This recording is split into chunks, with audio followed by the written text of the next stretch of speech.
makipaggera tayo sa China? Ay, hindi. Bakit, sir? Kasi wala pupuntahan niyang mga ganyang bagay eh.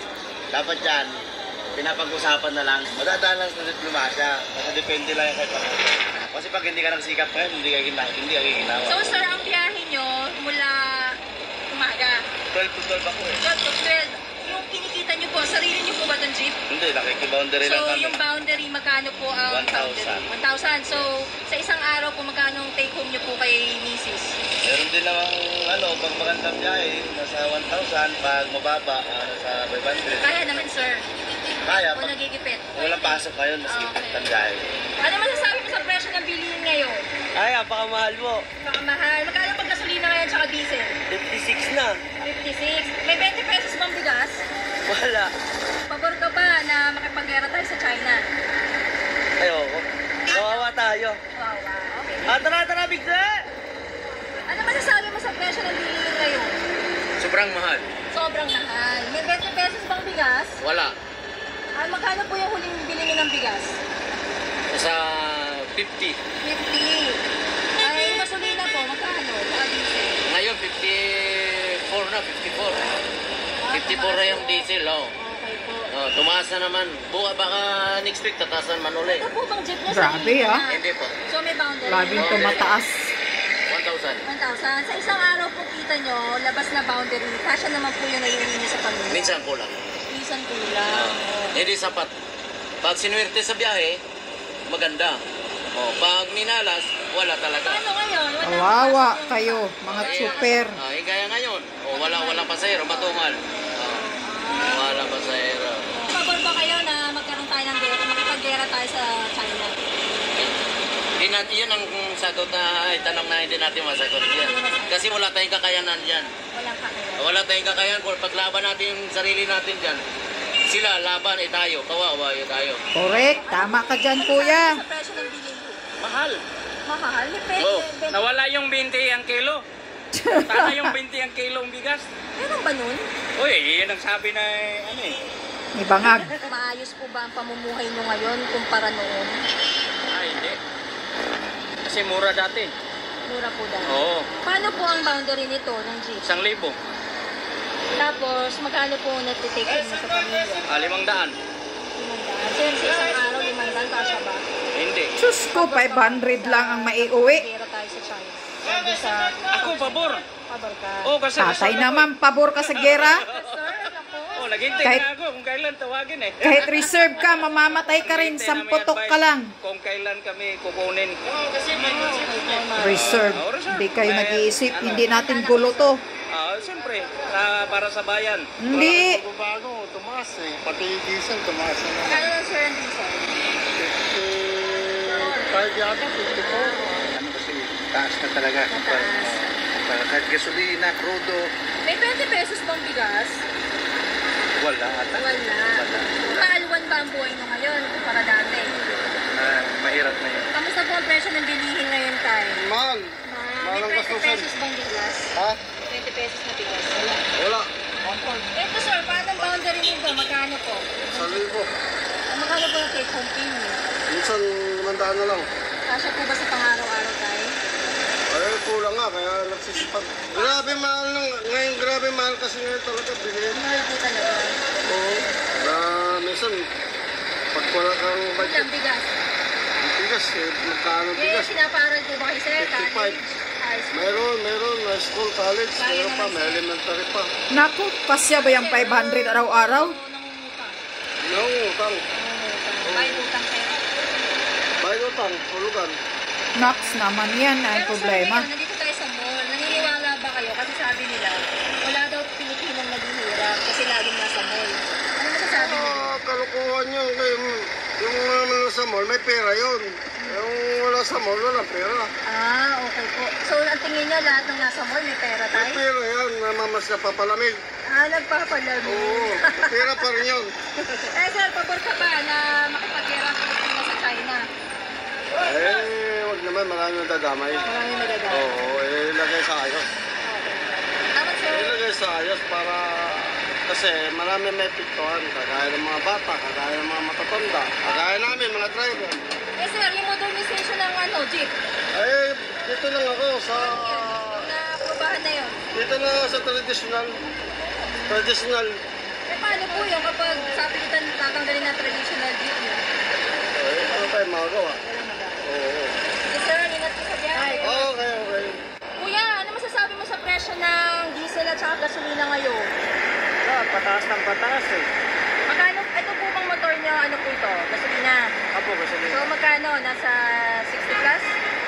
Minsan 65, 68. Ah, ganon. Okay. Eh, ano naman masasabi mo sa presyo ng bilihin? Ganun pa din, pataas ng pataas. Tapos, yung sahod ng mga tao, baka mabagal ang umangat. Kaya medyo nahirapan yung mga tao Oo. kung paano masurvive nila araw-araw. Kasi Magkano ang presyo ng bigas ngayon? May 20 pesos pa? walang 20 pesos. Magkano po yung huli niyong bili? 65 pesos ang kilo. Mais na yan. Ano yan? Sinandoming? Walang booming. Ah, sinandoming. Kuya, dito sa pag-rider mo, magkano na mo sa pamilya, sa araw-araw? Depende din ma'am kasi sa amin kasi pag tuwing ulan, talagang sisilong kami. Ah, ganon. Oo. Oo. Pero usually, magkano ang take-home pay mo? Take home siguro, makaswerte na lang kung makakauwi ka ng 1,000. 1,000. Kasya na yun sa pamilya, sa araw-araw, sa gastusin, sa mga bills? Ipagkakasya na lang, wala nang magagawa eh. Okay. So sir, kung naririnig ko ni Pangulong Bongbong Marcos, ano kung gusto nyo iparating? Sana kung marinig niya, titingnan niya yung sa baba. Kasi, ang kami nasa baba, kami nahihirapan. Tapos, yung sa taas kasi, panay silip lang sa batas eh, yung sa baba, ang kawawa. Correct. Kung yan ang pag-usapan naman sa tungkol sa China, baka hindi natin kakayanin. Tayo, equipment natin, wala tayong sariling equipment, bumibili pa tayo sa ibang bansa.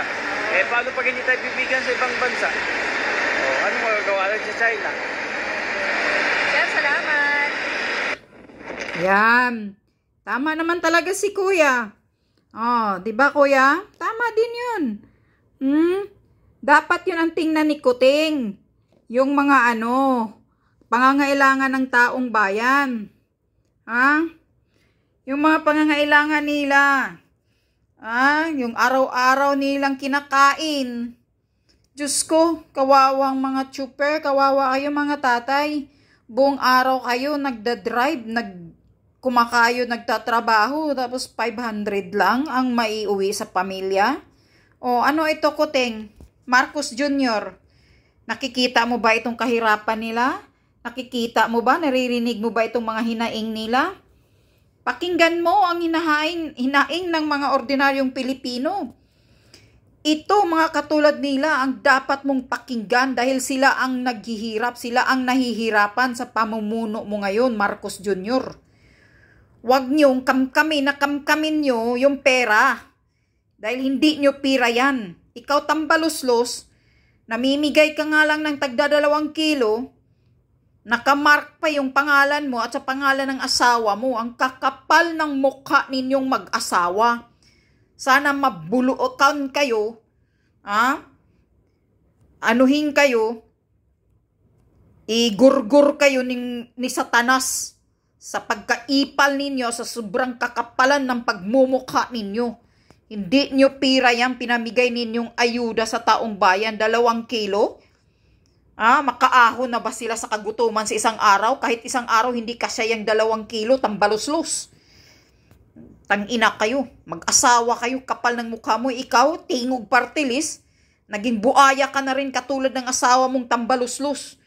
Tambaluslos kayong mag-asawa sa lipunan. Salot ka talaga, Romaldis sa bayan. Isa ka talagang buaya, ang kapal ng mukha. Marcos Jr., pakinggan mo itong hinaing ng mga chuper, mga driver na nagkakayod araw-araw, 500 lang maiuwi sa bahay. Kasya ba yan? Yung bilihin sobrang taas? Krudo sobrang taas? Ito talaga ang pahirap. Tingnan mo mga sinasabi nila, pinupuri ka ba dito, Marcos Jr.? Yung administrasyon mo, lalo silang naghihirap. Panahon ni Duterte, mura ang mga bilihin. Hindi pa sila nahihirapan. Ngayong panahon mo, lalo silang naghihirap at lahat ng bilihin ay sobrang mahal. Di ka ba nahiya? Marcos Jr., hindi ka ba nahihiya sa mga pinagsasabi ng mga tao ngayon?